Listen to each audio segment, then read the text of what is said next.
Tiểu nữ hài chỉ là sợ một chút trước mắt Kim Trác, sao ở giây tiếp theo lại dẫn đến chư thiên thần ma. Được rồi, bạn là Hạ Uyển Uyển, tôi đã tìm anh hàng ngàn năm. Không ngờ anh lại đầu thai thành một đứa bé.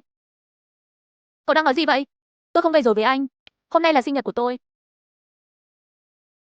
Chiếc kẹp tóc vàng là do bạn thắp sáng, nghĩa là anh là kẻ thù của tôi.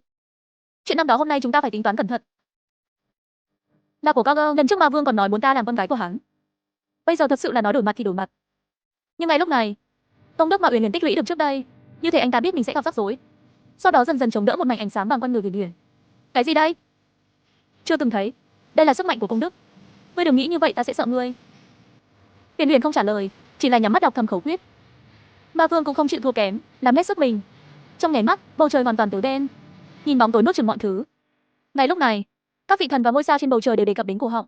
Trời đất, chúng ta nhanh tay giúp Uyển Uyển đi. Nhưng giây sau khi hoa rơi, đêm khuya, ánh sáng vàng sâu dần xuyên qua bóng tối và nhanh chóng lan rộng. Không được, không thể giữ được nữa. Mạng chó quan trọng, chạy đi. Nhìn Ma Quân chạy trốn. Buổi tối cũng không đuổi theo, sức mạnh của ma tộc. Hiện tại không thể loại bỏ tất cả. Còn con gái của bá phụ thì sao? Có phải ở đâu cũng rực rỡ như vậy không? Còn nói một, công chúa nhỏ thông minh. Sức mạnh của niềm tin này thật sự rất mạnh. Nếu vừa rồi chúng ta nhiều thần tiên như vậy hợp lực, có lẽ còn không thắng được đâu. Xem ra Ma Quân này còn phải là công chúa nhỏ nữa. Sau này chúng ta có nên phụ trách không? Chỉ tu luyện ghét lửa quá ít. Không có sức mạnh của tín ngưỡng, tu luyện cũng sẽ không ổn định. Được rồi, trận chiến tam giới cũng đã xem qua rồi. Hôm nay là sau khi tiểu công chúa thiên giới tái sinh. Chúng tôi biết, sinh nhật đầu tiên của công chúa nhỏ. Để làm cho công chúa nhỏ hạnh phúc, các vị đừng keo kiệt nữa. Không phải là quà tặng dưới đáy hộp thì đừng lấy ra nữa.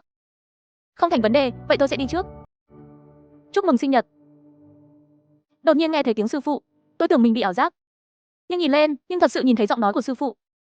Sư phụ đứng bên cạnh ngươi là... Đây là những vị thần trên trời. Đây là Thái thượng lão quân, Nguyệt lão nam cực tiên ông. Còn có vị thiên đế, chủ nhân của 13 giới này. Khi vô lấy tinh quân giới thiệu thiên đế còn cố ý ho một tiếng, vội vàng kiếm được quần áo chính hãng. Hôm nay đặc biệt, mặc một bộ đồ đẹp để gặp con gái. Chắc là không bị nói là xấu rồi. Đây không phải là ông già đẹp trai hơn bố tôi trong mơ sao? Đẹp quá. Hôm nay lại mặc một bộ quần áo xấu xí lần trước. Thẩm mỹ này cũng tuyệt vời. Không, đây là trời đất. Trời đất ơi, không thể nói quần áo người ta xấu xí. Cái mông của thiên địa này phải được vỗ thật tốt.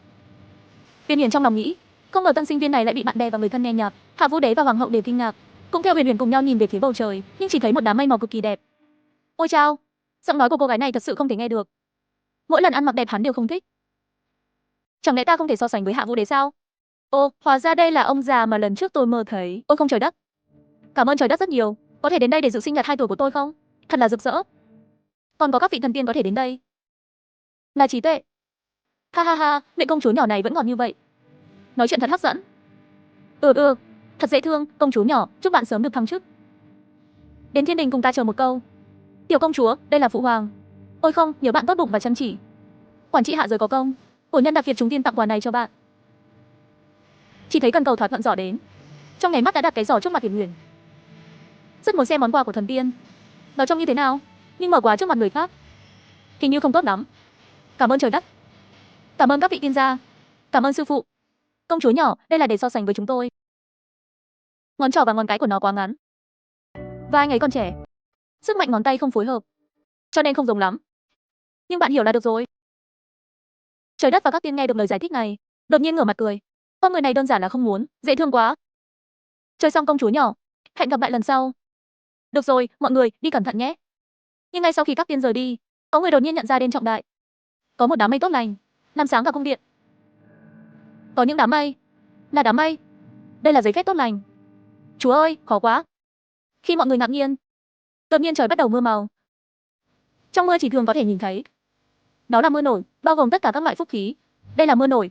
Mọi người nhanh lên cùng nhau chúc phúc nhé. Nghe nói vậy, mọi người dưới đài đều đứng lên. Con cá này thật tuyệt vời. Bệnh hen suyễn nhiều năm nay của tôi đột nhiên khỏi rồi.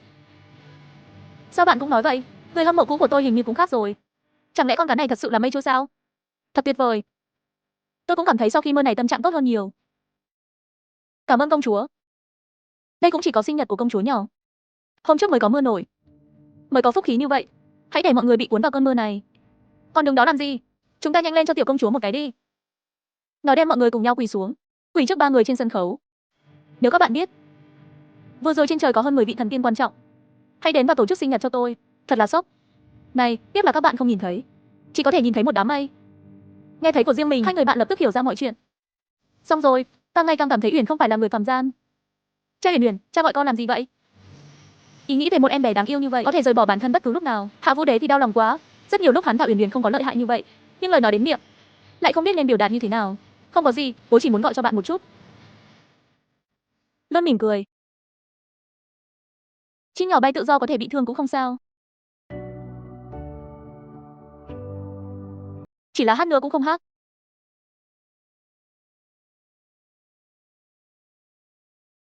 Bạn ơi. Hơi nghiêng.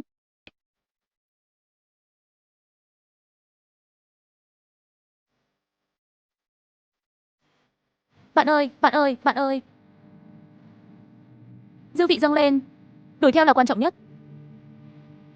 Cho đến đêm khuya, mưa tạnh rồi, tối muộn mới về phòng ngủ, nhưng món quà mệt mỏi vẫn chưa được tháo dỡ. Trực tiếp ngủ trong lòng Hạ Vũ Đế. Lúc này Hạ Vũ Đế ôm Uyển Uyển không chịu buông tay. Tâm trạng không tốt. Cô bé vô tâm này, làm người ta vừa yêu vừa hận. Hoàng thượng, ngài có thể nghe thấy giọng nói của Uyển Uyển đúng không?